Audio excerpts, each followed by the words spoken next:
Well, good morning, everyone. It's good to be with you here and now in whatever space you are in, and delighted this morning to introduce you to Julie Barrios. Julie is a former pastor, is now a spiritual director and a coach, a consultant, and lives in the San Francisco area. And our community came into contact with Julie through our friend Rana Chisholm, who they struck up a friendship a number of years back. I think you were saying 8 years ago.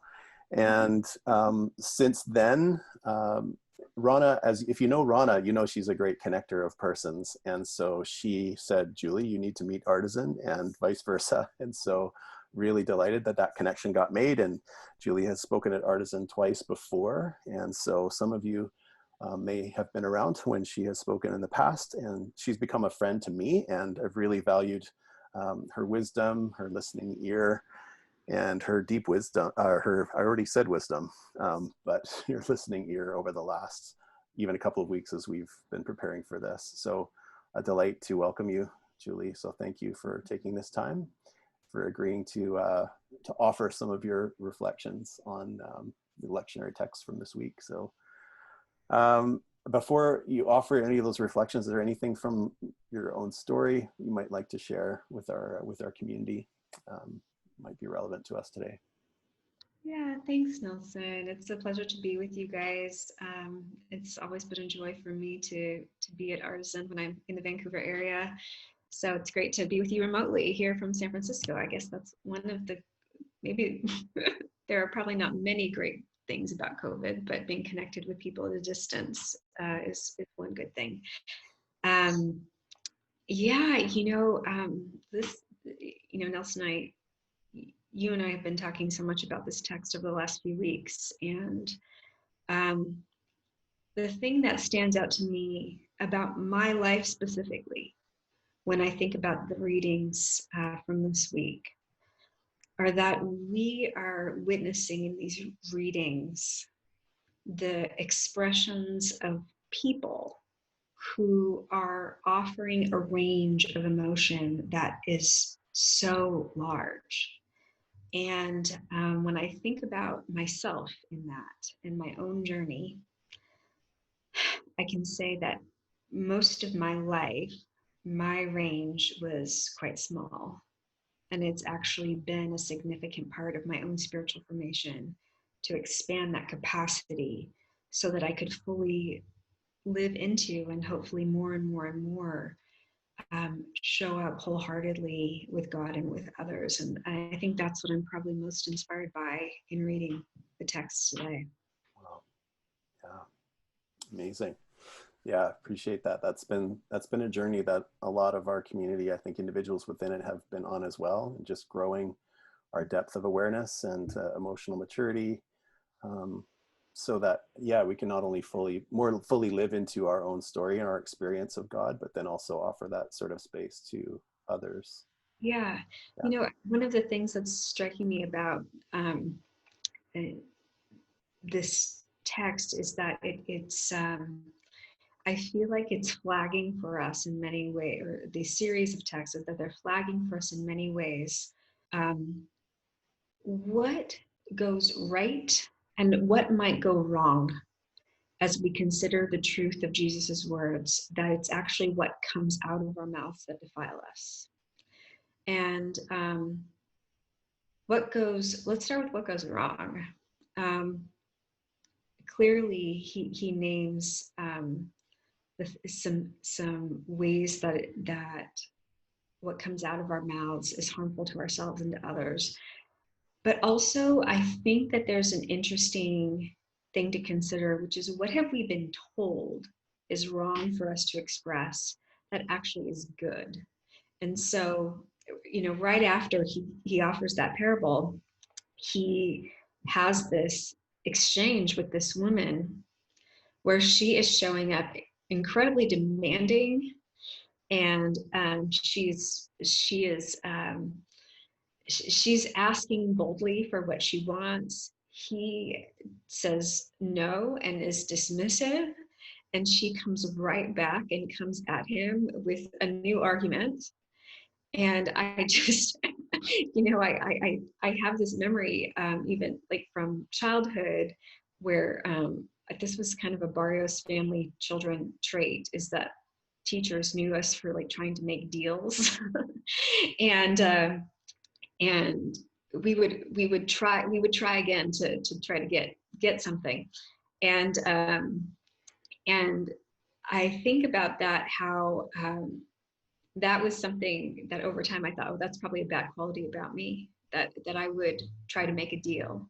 And it was usually said in more of a, usually actually most of the teachers were more kind of tongue in cheek and could somewhat delight in it while acknowledging that maybe there was a something wrong too. But It's a all of time and a place, Julie. the That time sort and of thing. place, Yeah. yeah. But I think it's pointing out, it's highlighting to us that all of us have narratives around what we believe we're allowed to express, that we've come to believe defiles us if we express it.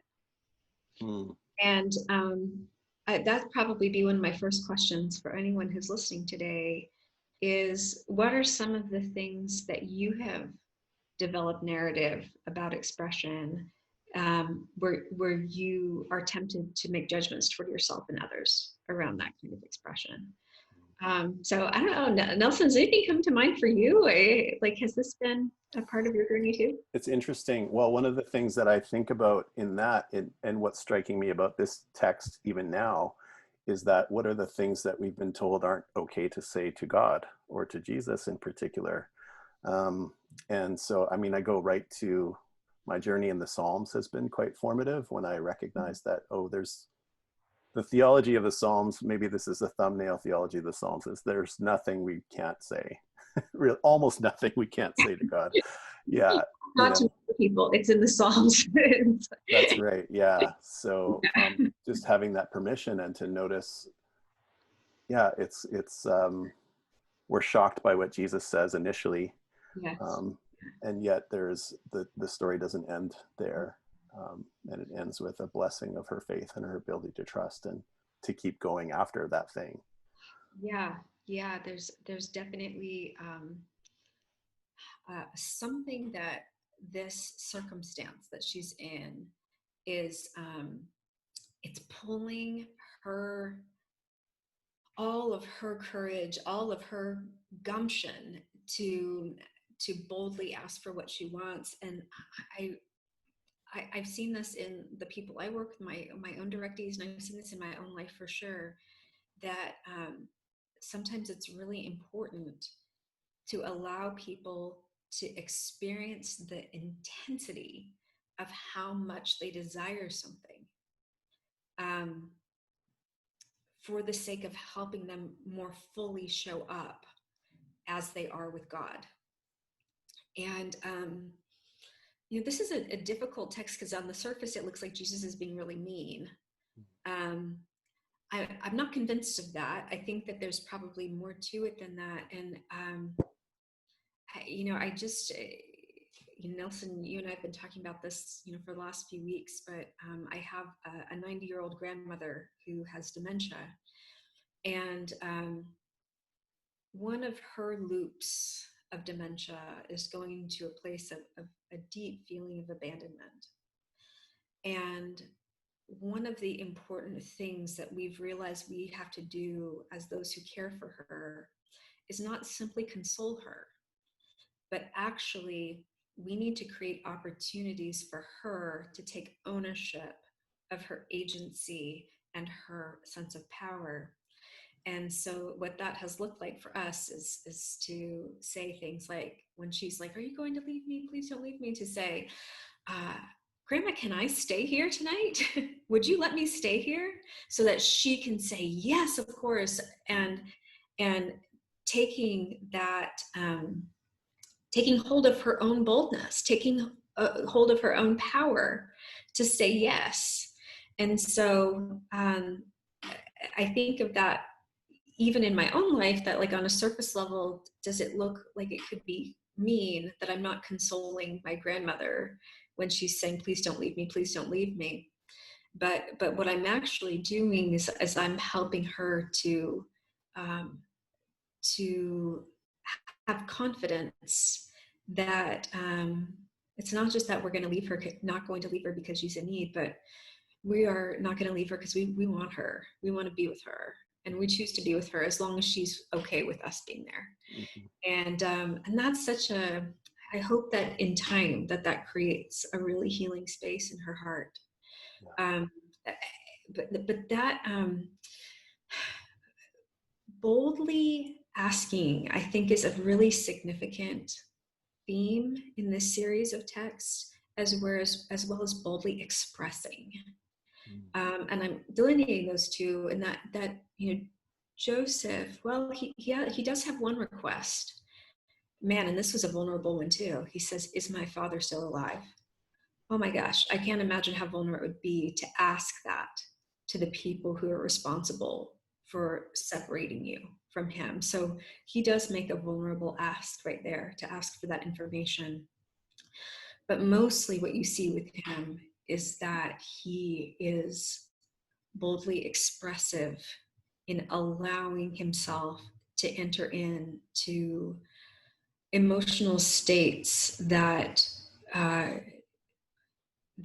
even in our culture now would be considered confusing or possibly embarrassing or shameful. And you see that in, I just imagine the feelings inside of him as he's now aware of what's happening in his very court.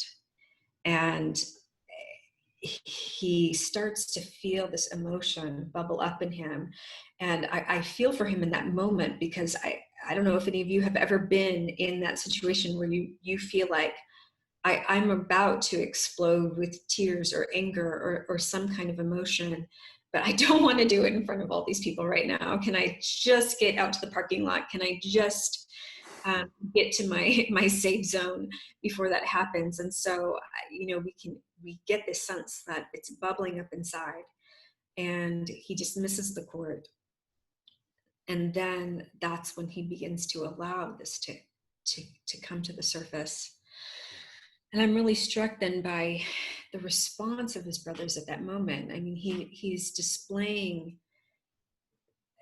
probably the most intense level of vulnerability they've ever witnessed in their life. And their response is to be scared. And I think that's cluing us in to just how powerful vulnerability is when fully expressed. And I'm not talking about just sort of that vulnerability, transparency, where we, share something, but it's not emotionally present, but being fully embodied, emotionally present to the actual circumstance or narrative that is creating that emotional intensity all at once. That is power. And so you see very clearly that Joseph's brothers felt that power, and it scared them. They didn't know what to do with it. Yeah.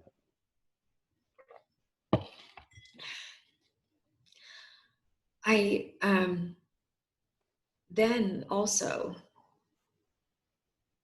can't help but think too that they were coming there to ask him they were coming there to make a request, because they were vulnerable. Their people were starving, were soon to starve. And look at the way that vulnerability and willingness to show up, either in expression or in request, is actually what brought unity here. These have definitely been the most powerful things, I think, for me in my life, with my friendships and my family, in creating a sense of deep connection and intimacy. Anything stand out to you, Nelson? Man, that's so good. And I love, there's two things I want to pick up or respond to from what you've just been sharing. One is maybe just a reflection back. And then the second one is maybe a question that could maybe open up a bit more dialogue here. One is just that sense, or just an awareness of the self narratives that we that we spin out when it comes to deep emotion or grief, for example. Um, and one of the ones that I've lived with from, I guess, shorter episodic kind of experiences of grief or loss have been this sense of I should be over that by now. Um, that there's a timeline to grief and that's over. Or I think of people who have lost loved ones or that sort of idea, and the rest of the world sort of moves on past something. And even COVID now to open that question up. Oh, like still it's been 4 months. Shouldn't we be over that initial shock? Well, no, this is an ongoing sort of reality. So to give permission to ourselves, to give permission to others, to create space for others. But yeah, I mean, that's just one of what I might imagine could be a number of different narratives things that we tell ourselves, and the freedom, and to think of the divine presence as being one that is there in the form of in the gospel story of tough love to sort of open that up. And I mean, Jesus asks so many times, what do you want? That's often his opening line, and for us to actually say what we want and express that. Yeah. So the question that I was wondering about was when you were mentioning the importance of being embodied in our response to all that's happening. And we were talking a little bit about racial justice and dismantling some systems of the current in response to the current wave of racial injustice that we're seeing in different places, and how many in our community are doing such a beautiful first step and doing some reading and some discussion around it. So that's even a step towards embodiment. And we talked a little bit about the importance of, a cognitive sort of place is a good starting point, but sharing a little bit more about how important it is that gets into a lived and embodied kind of experience. You had some lovely observations around that. I wonder if you could reiterate those. Sure. Yeah. Yeah, I think the first thing I'd like to say about that is that, emotions are like that. That's what we call emotions are actually physical sensations. They're just subtle. And in order to have difficult conversations of any kind, we have to have a certain level of resilience to stay present to the discomfort of the emotional state while staying present to the new information, whatever is the stimulation that is causing this emotional state. And one of the things I think I've noticed is there's a lot of temptations right now. There's in the way that we go about justice work or difficult conversations around race and ethnicity and power. And one of them is to lean in the direction that simply feeling bad is all that matters. That's mistaken. The other is to think that everything is going to be solved as we change these policies and structures. And I think what I'm naming here is that we see in this text is that there is something actually even better than that, which is when people genuinely are able to come back together because there is a new sense of trust that is able to be built because of a depth of acknowledgement and also a willingness and a capacity to stay present in the discomfort. And so I want to you may notice yourself as you start to engage this conversation to want to move too quickly. This would be my guess with many churches who already have a heart for this, that there's like, okay, well, let's let's fix this. But to slow it down internally and to become really present with the different emotional waves that might come. And gosh, Nelson, I think I shared this with you. Gosh, I mean, being, I am half Mexican American, half white American, but with an immigrant grandmother from Germany. So that makes it a little bit more complex too.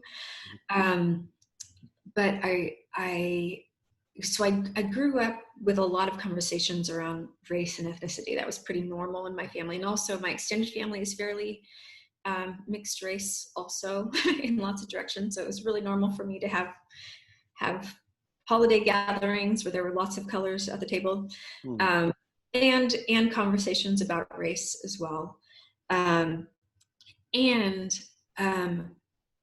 Wow, just in the last few months, I feel like I am learning new things that is shaking me to the core. And it's so good. It's so good. And one of those things was there was a special on 60 Minutes, which I don't know if you guys get that show. So it's kind of a news magazine, and they did a special on the Tulsa massacre, which was this horrific event where there were many Black citizens that were murdered, that homes burnt down, businesses burnt down. It was horrific. It was horrific. And I remember in hearing about what happened, I felt this intensity of emotion start to grow in me. And it was one of those moments, maybe it's kind of what Joseph was experiencing, where it's like, oh man, I like this volcano is about to erupt. I have to decide what to do with this right now. And I felt this subtle, gosh, I feel emotional talking about it right now, but just this subtle sense from the Spirit that this was worthy of my tears. This is worthy of my cries. It is worthy of whatever discomfort it creates for the people around me, or I happened to be like out on a patio talking to my parents when all of it came up, and I thought, oh, the neighbors are going to listen to this, this woman, wailing on her patio. And I felt the Spirit just say, it's worthy of this. And so I just wept. And I think that was one of the first things that struck me from this passage, is I used almost the same words that are in the passage about like so loud that everybody could hear. Yeah. And so I thought, oh, that was one of those moments for me. And I'm so grateful for that. But more so, I'm so grateful for the liberation that God has done in my own heart in drawing out that presence of being that can allows my heart to be soft in that way. And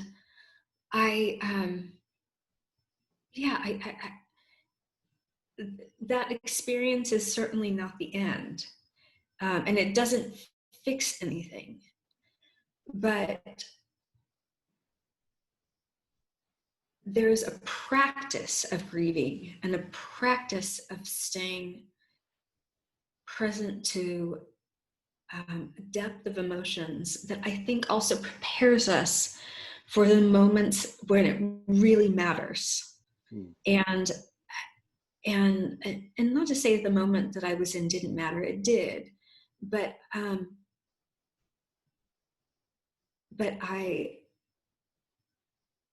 I look at Joseph and his life, and I think of, when we think of his backstory and his, ascent into leadership, and then his descent into prison, and, back and forth so many times, and what he would have had to do to stay emotionally connected in spite of his own trauma, where he could have chosen to just disconnect and cut off and become a fairly robotic human being. He instead embraced access to a depth of heart that allowed him to live in that moment when it really mattered. And yeah, I'm really inspired by that. Wow. Yeah, same here. I mean, yes, it's incredible. We have a few minutes left, and I just wanted to reflect back, I think too, like we've said this a number of times since we've been walking through the lectionary, just this observation about how the Spirit can take these ancient texts and these ancient stories and someone at some point curated these texts together and wove a narrative, and just what can emerge from sitting with them and being with them. So to encourage all of us to be with these scriptures as we're able. And Julie, I've really valued what you have offered to us today. And as we come to a place of closing, what's your sense? Is there a question you want to leave us with, an invitation, some sort of a beckoning, a benediction, anything that's occurring to you? Mm. Yeah,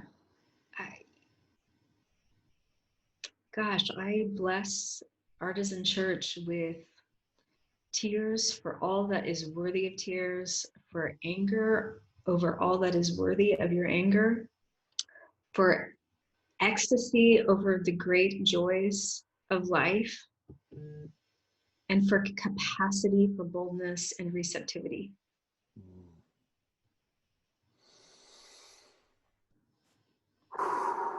Deep breath to receive that, everyone. Mm. Julie, gratitude to you. Much peace to you as well. Thank you for being present with us. And and for offering this immersion into these texts and from sharing from your own experience. Really value it. You've been a gift to us. Thank you again. Thanks, Susan. Thank you.